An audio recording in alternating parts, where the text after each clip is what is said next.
जनसंवाद न्यूज, सत्य आणि विश्वासाची बातमी। उल्हासनगर कॅम्प नंबर 1च्या तानाजीनगर परिसरात महावितरणकडून अचानक विद्युत पुरवठा ओव्हरलोड झाल्याने नागरिकांच्या घरातील इलेक्ट्रॉनिक साहित्यांचं मोठं नुकसान झालंय। यात 100 पेक्षा अधिक नागरिकांचं घरातील इलेक्ट्रॉनिक साहित्यांचं नुकसान झालं असून भरपाईची मागणी नागरिक करत आहेत। मागील काही दिवसांपासून कॅम्प नंबर 1 परिसरात वारंवार वीज पुरवठा खंडित होत असल्याने नागरिक हैराण झाले आहेत। असं असताना शनिवारी पुन्हा अचानक विद्युत पुरवठा ओव्हरलोड झाल्याने नागरिकांच्या घरातील इलेक्ट्रॉनिक साहित्याचं नुकसान झाले। महावितरण विरोधात नागरिकांचा रोष असून भरपाई देण्याची मागणी नागरिक करत आहेत। आता याविषयी शिवसेनेचे स्थानिक कार्यकर्ते केशव ओवळेकर आणि बाळा श्रीखंडे यांनी नुकसान झालेल्या नागरिकांच्या घराची पाहणी केली। तसेच वीज बिल एकत्र करत शिवसेनेच्या शिष्टमंडळाने महावितरण अधिकारी यांची भेट घेऊन नुकसान भरपाईची मागणी केली। या प्रसंगी माजी नगरसेवक दिलीप गायकवाड व मोठ्या संख्येने शिवसेनेचे कार्यकर्ते उपस्थित होते।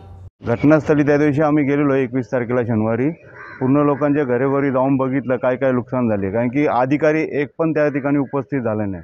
मग त्या ठिकाणी आम्ही स्वतः लोकांच्या घरी गेलो आणि बघितलं, कुणाचा फ्रीज, कुणाचा टीव्ही, कुणाची वॉशिंग मशीन, कुणाची मोटर, हे सर्व गेल्यानंतर आम्ही तिथं बसलो आणि त्या ठिकाणी लोकांचे लाईट बिलं मागून घेतली, कंझ्युमर नंबर घेतले, नाव घेतले आणि सर्व निवेदन आम्ही आज लेखी स्वरूपात गायकवाड साहेब आणि बाला श्रीखंडे यांच्या मार्फत आम्ही इथे अधिकाऱ्यांना देऊन आलो आहे।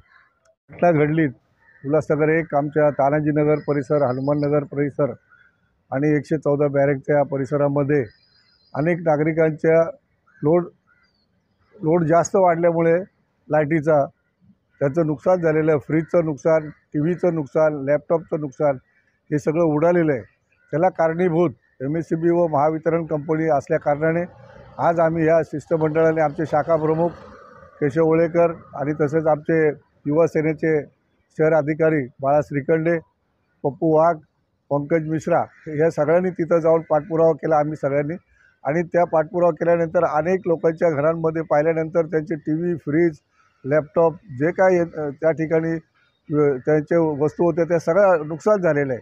तर ते आम्ही 1 नंबर MSCB बोर्डाला कळवलेलं आहे। त्याचबरोबर आज या ठिकाणी एक्झिक्युटिव्ह इंजिनियर खराडे साहेब यांनासुद्धा भेटलो आहे आणि महावितरण कंपनीचा त्यांना आम्ही निवेदन दिलेलं आहे। त्यांना सांगितलं की लवकरात लवकर याचा पाठपुरावा करून ज्यांचं नागरिकांचं, कंझ्युमरांचं नुकसान झालेलं आहे ते आपण भरपाई करून देण्यात यावी।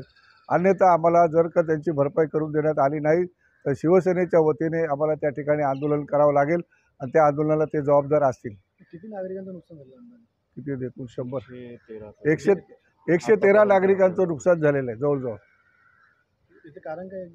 कारण त्या ठिकाणी लोड एकदम वाढला याचा लाईटीचा, हाय व्होल्टेज झाल्या कारणामुळं आणि काही लोकांना शॉक पण लागला एक थोडासा, काही जास्त नहीं पण शॉक लागला पिन वगैरह काटताना।